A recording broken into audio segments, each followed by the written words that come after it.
Alright, now we're inside. The first thing that I would do is come over, find your monitor panel. If you have to run off your potable water source, you just hit your pump. Okay, when you hit the test, it'll show you that your fresh water, in our case of course, is empty because we're on the lot. Your holding tank, or your black and the gray, both of course empty. Now those two should be empty even when you're set up camping, but the fresh would be full if there's no city water hookup. So if you have city water hookup, you're just going to go straight with that, straight through the hose. There's nothing you have to do.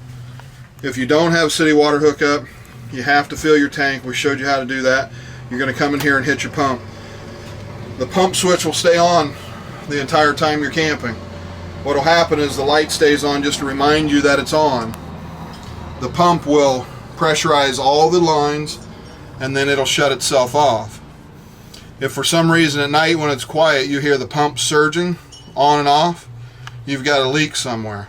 So that's a good indicator that you have a leak. So I'm going to turn that off. At this point, the next thing to do is take care of your propane.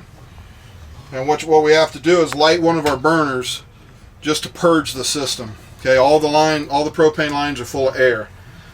So what we're going to do is we're going to turn one of them on, and we would light the burner with a, the little 6-inch long lighter.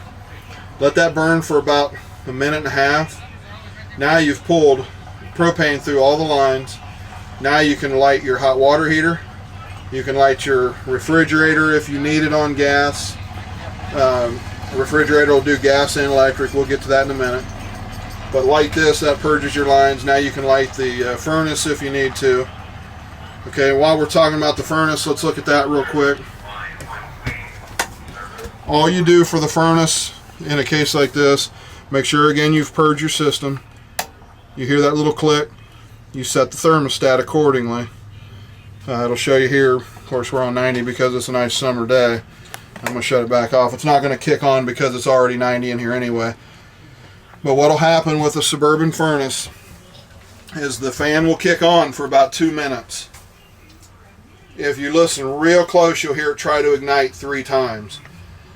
What it's doing by having the fan on for 2 minutes is blowing any old gas that might be trapped in there so you don't have an explosion.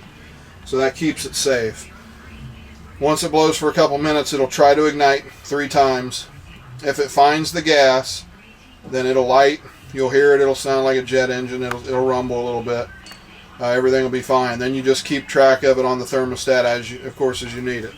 If it doesn't light, you have to shut it off. Let it completely settle down. Again, it'll take 2 minutes to get all the old gas out, and then it'll shut itself down. You shut it off. That'll reset it, and you start it again. Now, the only reason typically that it won't light is you didn't have propane in the lines. Say one of your tanks are empty, or you forgot to purge the lines. So go back through this, start to develop a mental checklist. Every time you go in, make sure my propane tanks are, make sure I have propane, and make sure I purge the lines. Okay, on the air conditioner, very, very simple. I'll switch places with you, Josh. You can go. Just show the controls on the other side of the AC. Very self-explanatory. You can set the thermostat, you can set the speed. You can close this off if you want the air to go more towards the front and back. In a small trailer like this, you'd probably just leave them all open and just get the air everywhere.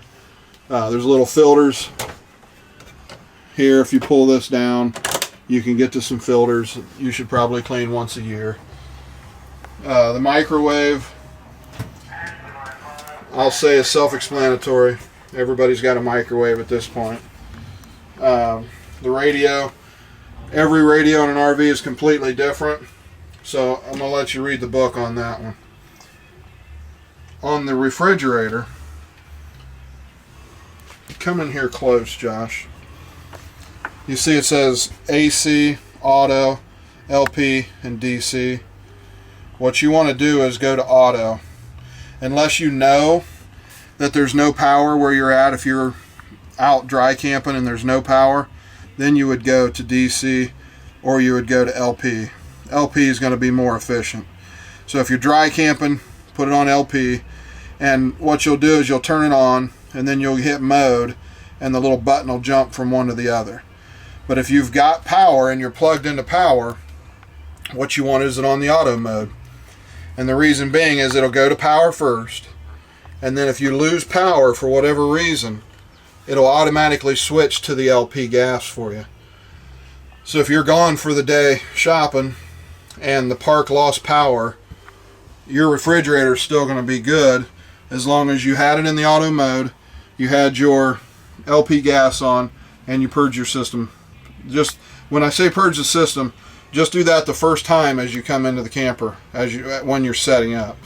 You don't have to do that more than that one time.